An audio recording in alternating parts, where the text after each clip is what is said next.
Dalam praktik kebidanan modern, terapi komplementer tidak cukup hanya terasa bermanfaat. Praktik ini juga harus punya landasan hukum yang jelas agar aman, bermutu, dan dapat dipertanggungjawabkan dalam pelayanan kesehatan. Landasan hukum dibutuhkan lebih dulu untuk melindungi pasien. Saat terapi komplementer diberikan pada ibu atau bayi, setiap tindakan harus berpijak pada prinsip keselamatan, bukan sekadar kebiasaan atau pengalaman pribadi. Di saat yang sama, aturan membantu menjaga mutu pelayanan. Bidan tidak hanya dituntut ramah dan terampil, tetapi juga bekerja dengan standar yang konsisten dalam praktik sehari-hari. Landasan hukum juga memperkuat etika profesi. Artinya, terapi komplementer harus diberikan dengan menghormati martabat pasien, batas kewenangan, dan tanggung jawab klinis yang jelas.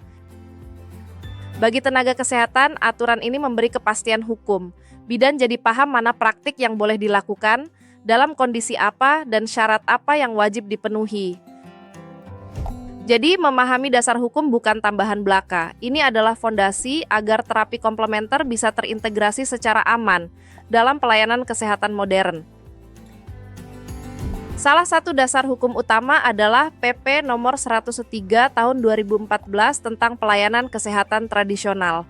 Regulasi ini memberi kerangka awal untuk memahami posisi terapi komplementer di dalam sistem pelayanan kesehatan. Di dalamnya, pelayanan kesehatan tradisional dibedakan ke beberapa bentuk. Ada yang bersifat empiris, ada yang komplementer, dan ada pula yang dijalankan secara terintegrasi dengan pelayanan kesehatan konvensional. Pelayanan empiris umumnya bertumpu pada pengalaman dan penggunaan turun-temurun. Sementara pelayanan komplementer menuntut dasar yang lebih terukur untuk mendukung praktik kesehatan yang bertanggung jawab. Ketika disebut terintegrasi, maknanya bukan berdiri sendiri di luar layanan medis. Terapi itu hadir sebagai bagian dari pelayanan kesehatan yang saling mendukung dalam fasilitas yang diakui. PP ini juga menegaskan pentingnya standar pelayanan dan kompetensi. Jadi, siapapun yang memberikan terapi tidak cukup hanya berminat, tetapi harus memiliki kemampuan yang sesuai dengan ketentuan. Pelaksanaan layanan pun tidak boleh sembarangan. Praktik harus berlangsung di fasilitas yang memiliki izin, sehingga ada pengawasan, tata kelola, dan perlindungan yang lebih jelas bagi pasien.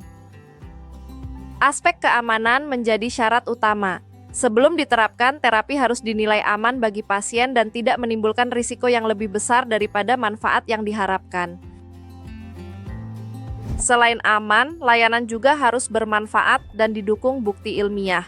Ini penting agar terapi komplementer tidak berhenti pada klaim, tetapi benar-benar dapat dipertanggungjawabkan secara profesional. Regulasi ini juga mengingatkan bahwa praktik harus selaras dengan norma sosial, agama, dan etika profesi. Jadi, hukum di sini bukan hanya soal izin, tetapi juga tentang kepantasan dan tanggung jawab moral dalam pelayanan kebidanan. Regulasi penting berikutnya adalah Permenkes nomor 37 tahun 2017. Aturan ini membantu menjelaskan bagaimana pelayanan kesehatan tradisional komplementer dapat dijalankan bersama pelayanan konvensional. Intinya ada pada kerja bersama. Tenaga kesehatan tradisional dan tenaga kesehatan konvensional tidak berjalan sendiri-sendiri, tetapi berkolaborasi dalam pelayanan yang lebih utuh bagi pasien. Agar bisa disebut terintegrasi, praktiknya harus memenuhi kriteria tertentu. Ada keterpaduan layanan, ada kejelasan peran, dan ada tujuan yang tetap berpusat pada keselamatan serta kebutuhan pasien. Bagi tenaga yang menjalankan praktik, izin tetap menjadi syarat penting. Surat izin praktik menunjukkan bahwa layanan dilakukan dalam kerangka yang sah dan dapat diawasi. Ini penting dipahami oleh bidan. Saat terapi komplementer diberikan tanpa landasan izin yang sesuai, risikonya bukan hanya pada mutu layanan, tetapi juga pada tanggung jawab hukumnya. Permenkes ini juga menegaskan fungsi terapi komplementer. Perannya adalah melengkapi pelayanan konvensional, bukan menggantikannya. Jadi, ketika seorang bidan menggunakan pendekatan komplementer, keputusan klinis utama tetap harus berpijak pada standar pelayanan kebidanan dan kebutuhan medis pasien. Dari sini terlihat bahwa integrasi bukan berarti bebas menggabungkan apa saja. Integrasi harus tertib, legal, kolaboratif, dan tetap menjaga pelayanan konvensional sebagai fondasi utama. Permenkes nomor 15 tahun 2018 memberi rincian yang lebih operasional tentang penyelenggaraan pelayanan kesehatan tradisional komplementer. Bagi pembelajaran kebidanan, aturan ini membantu menerjemahkan prinsip hukum menjadi praktik yang lebih konkret.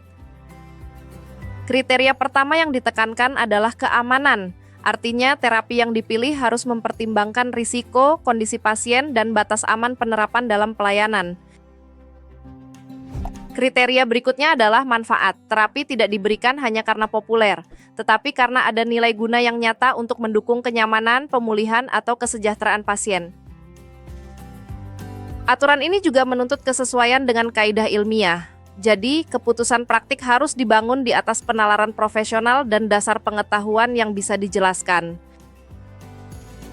Selain itu, pelayanan harus sejalan dengan norma sosial dan agama.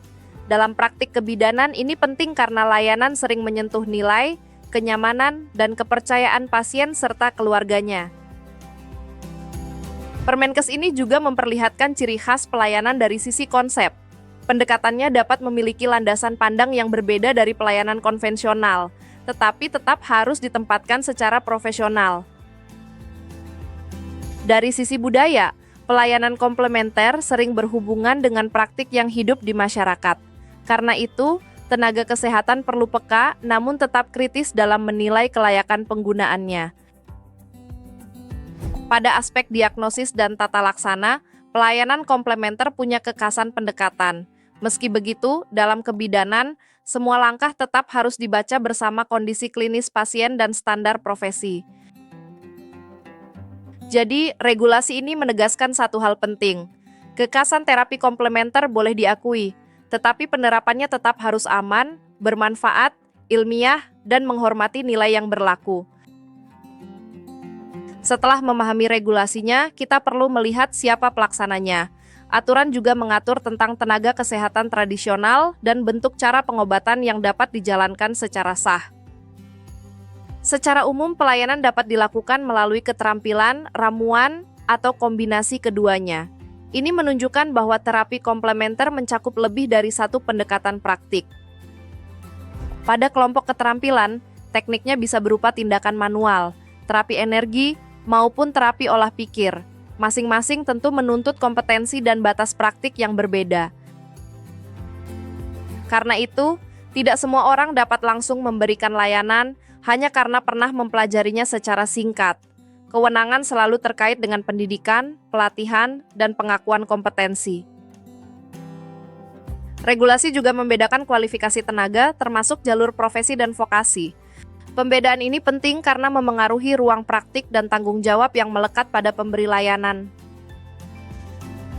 Apapun kualifikasinya, praktik tetap harus memenuhi syarat legal. Salah satu yang paling penting adalah kepemilikan surat izin praktik sesuai ketentuan yang berlaku. Bagi mahasiswa kebidanan, bagian ini memberi pelajaran penting. Minat pada terapi komplementer harus diikuti jalur kompetensi yang benar, bukan hanya keinginan untuk mencoba. Jadi, tenaga, metode, dan izin praktik adalah satu kesatuan. Ketiganya menentukan apakah terapi komplementer dapat diberikan secara profesional dan dapat dipertanggungjawabkan. Lalu, apa arti semua regulasi ini bagi praktik bidan? Intinya, terapi komplementer tidak boleh dijalankan secara asal, melainkan harus menjadi bagian dari pelayanan yang profesional dan terukur. Bagi bidan, langkah pertama adalah memastikan kompetensi dan kewenangan. Sebelum menawarkan terapi, pastikan kemampuan, pelatihan, dan legalitas praktik memang sudah terpenuhi. Langkah berikutnya adalah menjaga standar dan keamanan. Setiap intervensi harus dipilih dengan pertimbangan klinis yang jelas, dokumentasi yang baik, dan orientasi penuh pada keselamatan pasien. Yang tidak kalah penting, terapi komplementer harus terintegrasi dengan pelayanan konvensional. Dalam kebidanan, pendekatan ini mendukung asuhan, bukan menggantikan penilaian dan keputusan klinis utama. Jadi, 3 regulasi utama ini memberi pijakan yang jelas bagi terapi komplementer dalam kebidanan. Praktik yang aman, bermutu, dan beretika selalu dimulai dari pemahaman hukum yang benar. Kalau Anda ingin mendalami penerapannya di lapangan, mari lanjutkan dengan diskusi dan pertanyaan. Dari situlah pemahaman hukum bisa benar-benar bertemu dengan praktik kebidanan sehari-hari.